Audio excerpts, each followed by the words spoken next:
talk more about what is my reason why I moved back to nature and to the wilderness here and completely changed my life 180 degrees from what it was before to what it is now. And it's actually the opposite mostly. And yeah, it was a longer process, of course. That's something that doesn't happen overnight.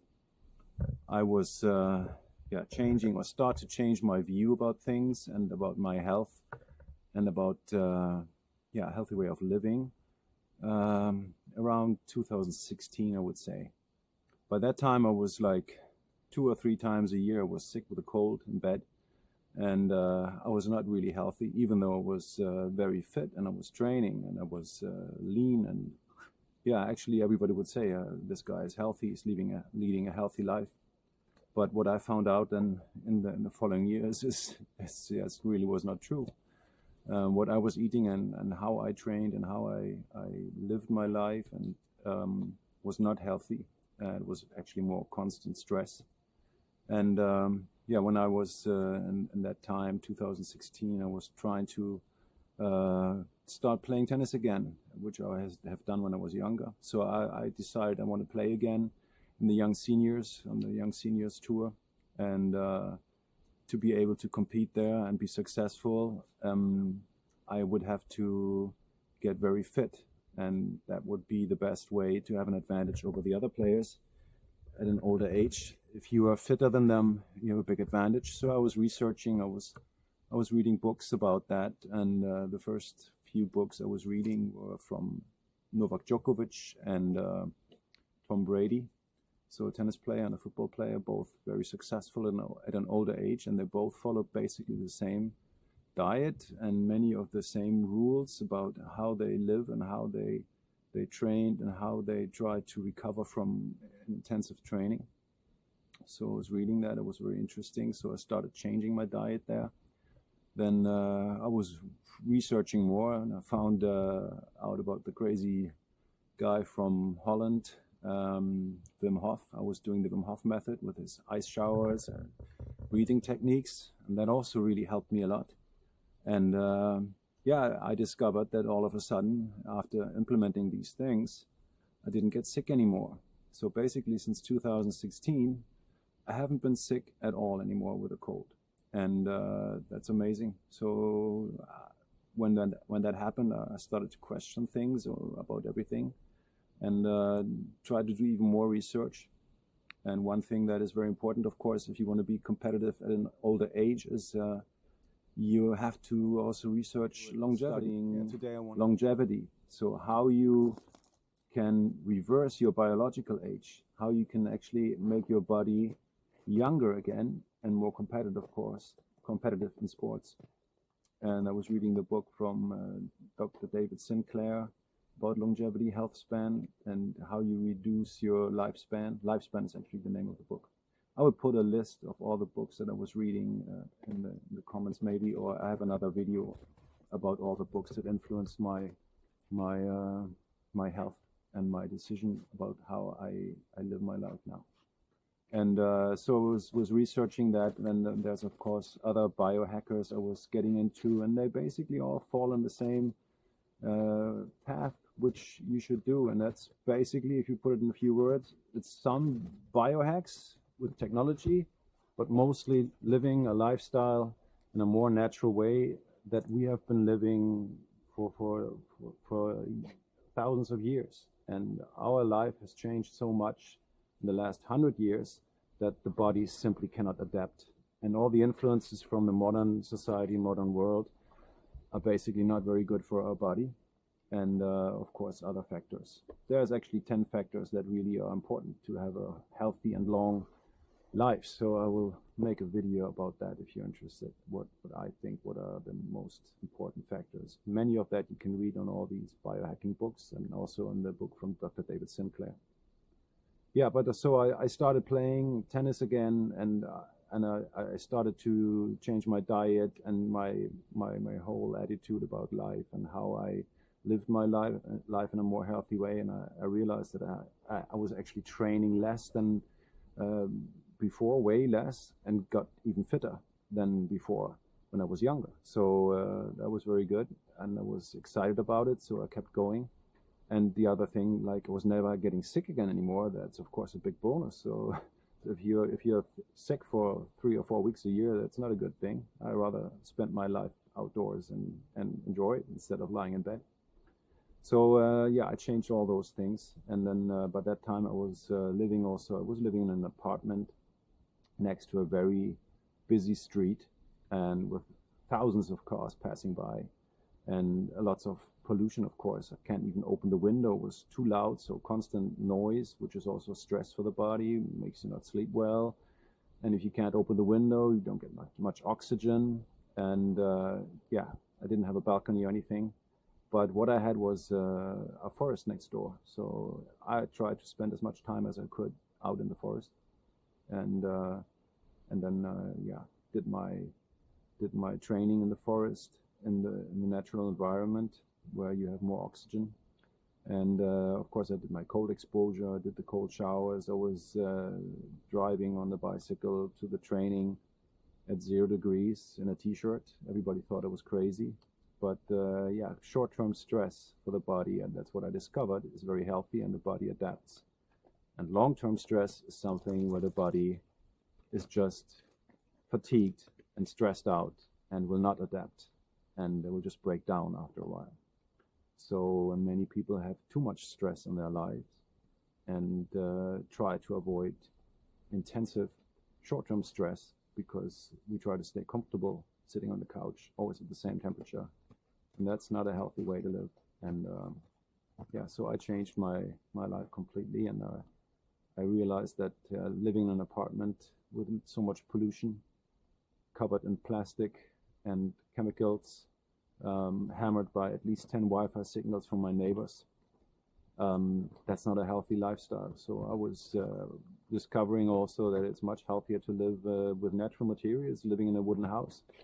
And then yeah, I was watching videos about that. Of course, many of you probably also watch like Sean James, Self-Reliance, and people who build their log homes like Eric Grantquist and the guy from Slovenia.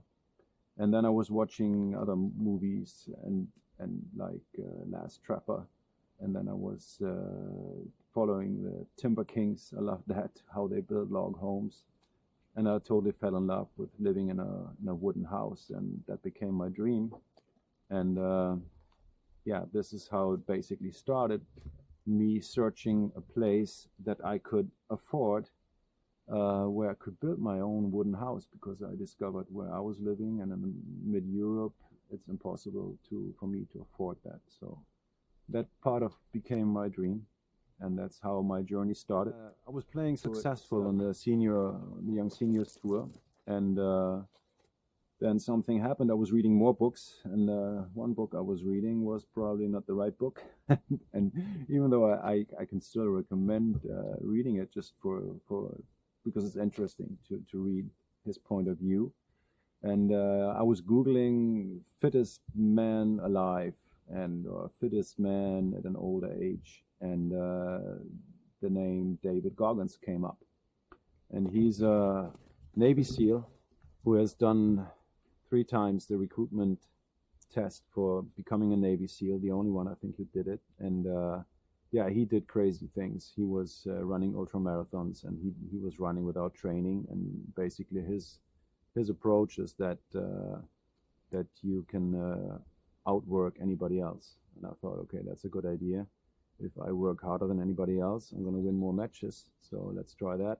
And he basically says you just have to ignore the pain. And that's what his book is also about. Can't Hurt Me is the name of his book. Maybe you should read it. Maybe not. I don't know.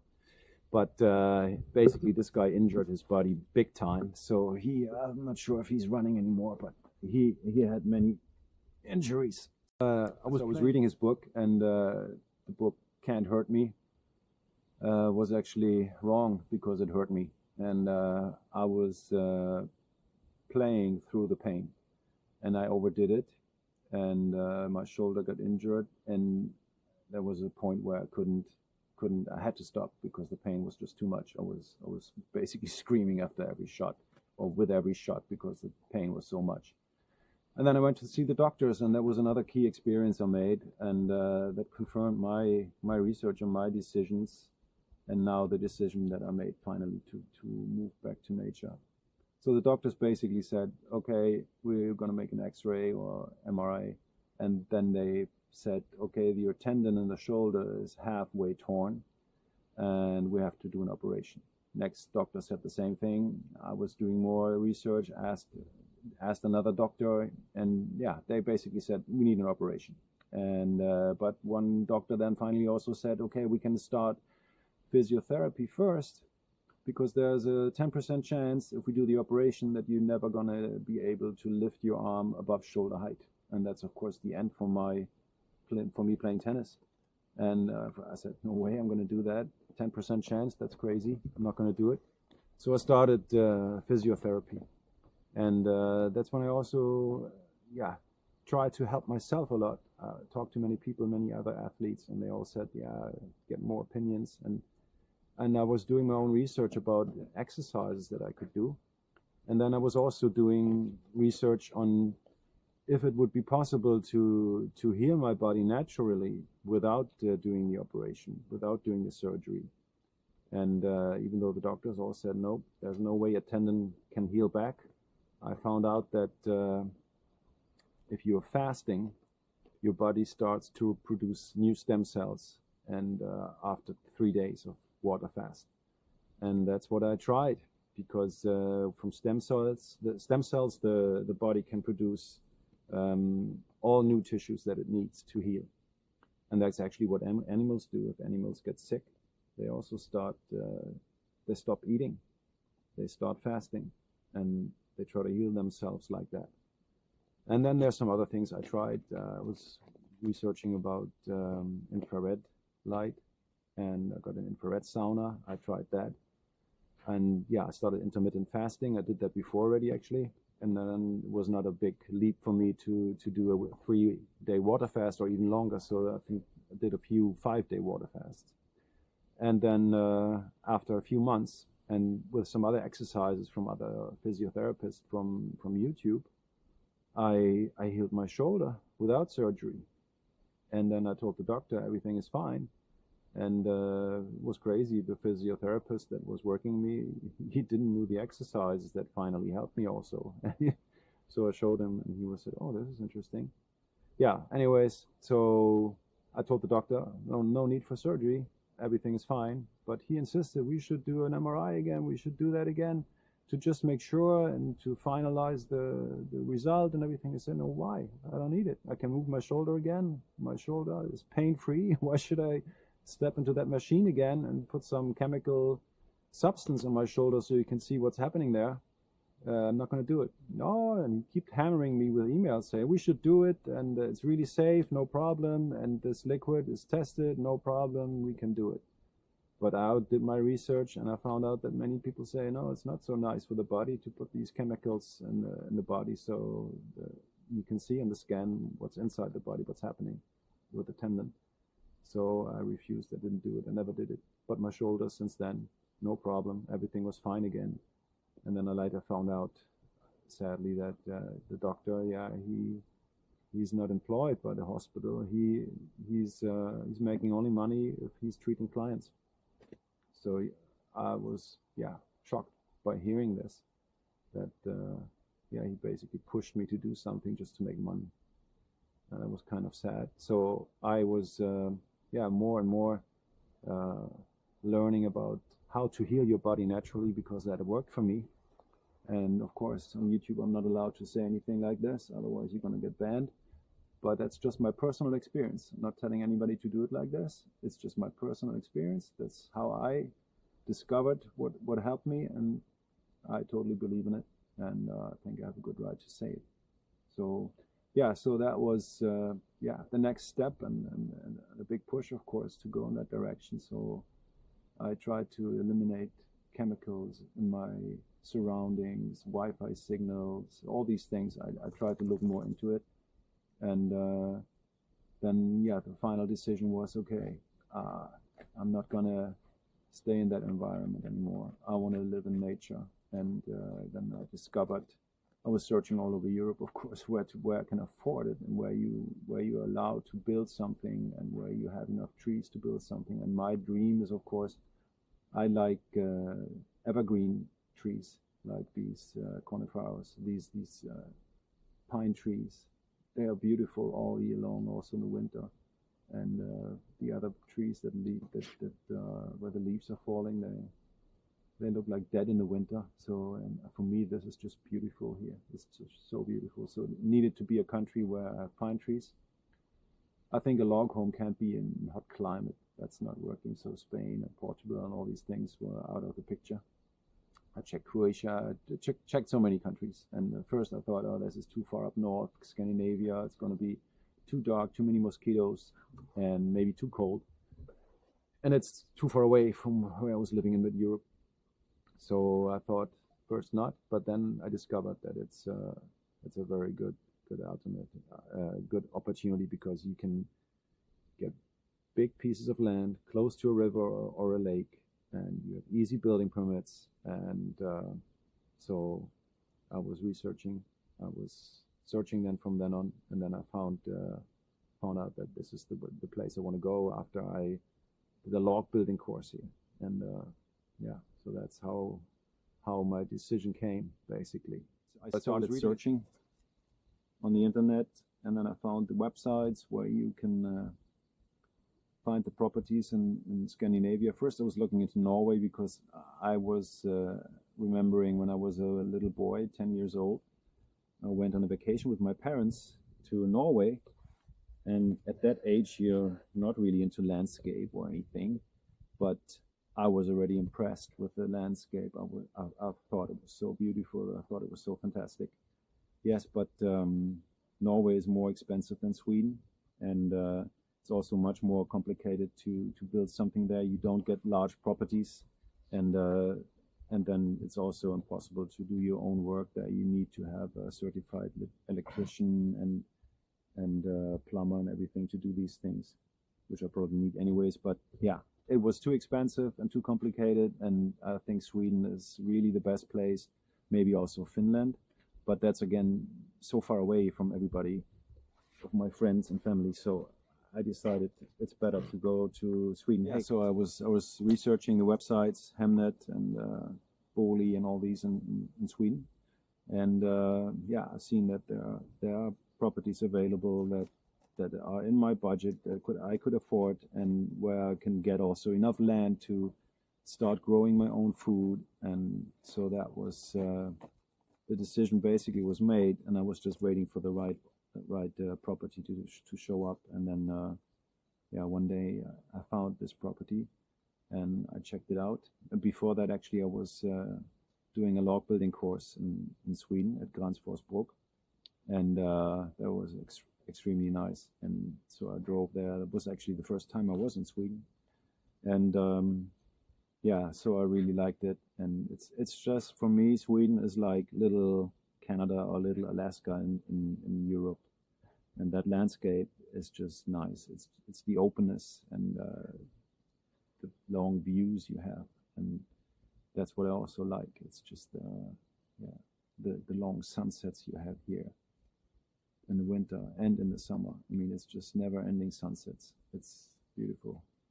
So yeah, so I did that course, and then I finally found a property and checked it out, and then the decision was made, and then I changed my life completely, quit my job, and went back to nature. That's what it is. And then from then on, yeah, actually many things happened since then, and I think I should do a next video about it, what the journey was then. Of course, you can see in the videos where I started building, you can see many of that. There's lots of information about that, but not everything. And so I think I should do another video which is more about my personal story and more about these experiences and little obstacles, maybe not even little, that I have to overcome. And so that's what I'm going to do next, I think.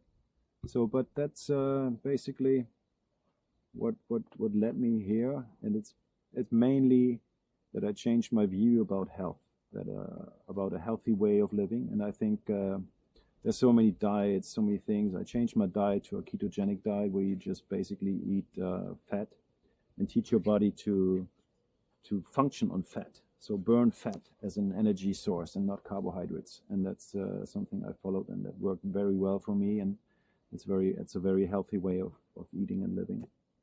And I'm doing fasting, of course. I only eat once or twice a day. And yeah, I'm going to do more videos about that if you're interested. But probably I have to start a second channel, because I think many people might not be interested in that, and they are much more into seeing me building something and creating something instead of talking about health. And so, yeah. But for me, it worked, and I think there's so many diets. If you don't know what to do, the carnivore diet is one that many people follow that is also healthy. But if you don't know what to do, and many people say that, I think you can't go wrong if you do what has worked for thousands of years. And like I said in the beginning, the body cannot adapt within a few decades or 100 years. And the life and what we eat has changed so much in the last 100 years that the body simply cannot adapt. And that's why the bodies of so many people don't function anymore. That's, I think, why so many people are getting sick. And if you eat natural food, then I think you can't go wrong. And just don't eat processed food. And one thing that's for sure I can confidently say, and there's even a guy who won the Nobel Prize for it, and it's scientifically proven, but nobody can make money with it. That's why you don't hear enough about it, is fasting. That's healing your body, and that's something I think everybody should do. I think that's what everybody should know. I think that's what every doctor should tell you. Do fasting to heal your body. Do intermittent fasting every day a little bit, and do longer fasts if you're sick. This is how you heal yourself. And so that's for sure, and that's something people had to do in the old ages when there was no food. Then they were fasting. And the body needs to be strong to find new food. So there's no way you can, body breaks down when you fast. The body gets stronger. It's producing new growth hormones, and everything good happens when you fast. And so that's what everybody should do, I think. And that's what animals do, right, Tiger? That's what we do. Get fit. So my dogs also eat once a day. Even from an early age, they did that. And it works good. All right, so that's it for now. I think next video will be more about building again, but I'll make probably a second channel where I talk more about fitness and health and nature. And if you're interested in that, I think then everybody can go to that channel. All right, thanks for watching, and yeah, let me know in the comments what you think. And I would like to also know what you like to see more of in the videos. If you like videos from the nature or more from the building. And yeah, so